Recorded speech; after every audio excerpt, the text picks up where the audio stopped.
আসসালামু আলাইকুম। Welcome to my channel cooking with Tanzina. আজকে আমি আপনাদের সাথে খুব সহজ উপায়ে অতি মজাদার সরষে ইলিশের একটি রেসিপি শেয়ার করব। আর সাথে থাকছে সরষে ইলিশ তিতে না হওয়ার কিছু টিপস। এখানে আমি 500 গ্রাম ইলিশ মাছ ভালোভাবে ধুয়ে নিয়েছি। এখানে আমি 1/4 কাপ করে 2 ধরনের সরিষা নিয়েছি এবং 2 টিস্পুন নিয়েছি পোস্তদানা। সরিষাগুলোকে আমি ভালোভাবে ধুয়ে পরিষ্কার করে নিয়েছি এবং এগুলোকে আমি 10 মিনিট পানিতে ভিজিয়ে রেখেছিলাম, তাহলে সরিষার যে একটি ঝাঁঝালো ভাব থাকে সেটি কম হয়। এবার একটি গ্রাইন্ডারে 2 ধরনের সরিষে এবং পোস্ত বাটা দিয়ে দিলাম। 1 চা চামচ লবণ দিয়ে দেব আর দিয়েছি 4টি কাঁচামরিচ। এখানে লবণ দেওয়ার কারণে সরষে ইলিশটি তিতা হওয়ার সম্ভাবনা কম থাকে। এবার পরিমাণ মতো পানি দিয়ে এটি আমি গ্রাইন্ড করে নেব।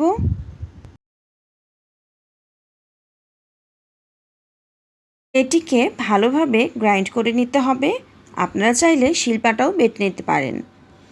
আর একটি প্যানে পরিমাণ মতো সরিষার তেল নিয়ে এখানে পোস্ত এবং সরিষার মিশ্রণটি দিয়ে দেব।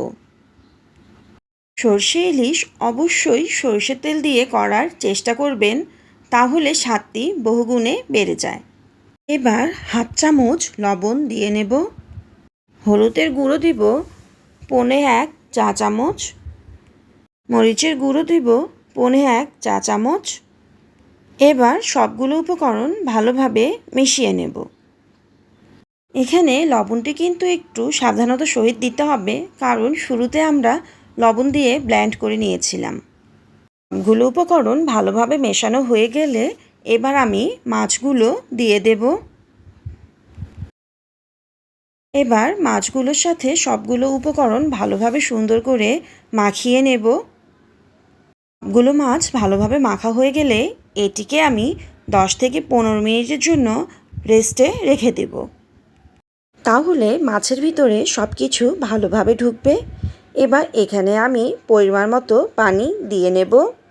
এখানে আমি পানির পরিমাণটা উল্লেখ করলাম না, কারণ আপনারা যদি ঝোল বেশি খেতে চান তাহলে পানির পরিমাণটা একটু বেশি দিবেন, আর কম খেতে চাইলে একটু কম দিবেন।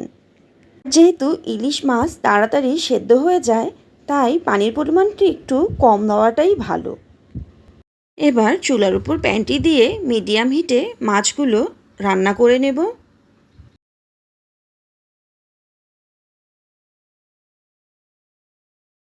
10 থেকে 15 মিনিট পরে মাছগুলো আমার হয়ে গিয়েছে। এবার সার্ভিসিং ডিশে মাছগুলো তুলে নেব।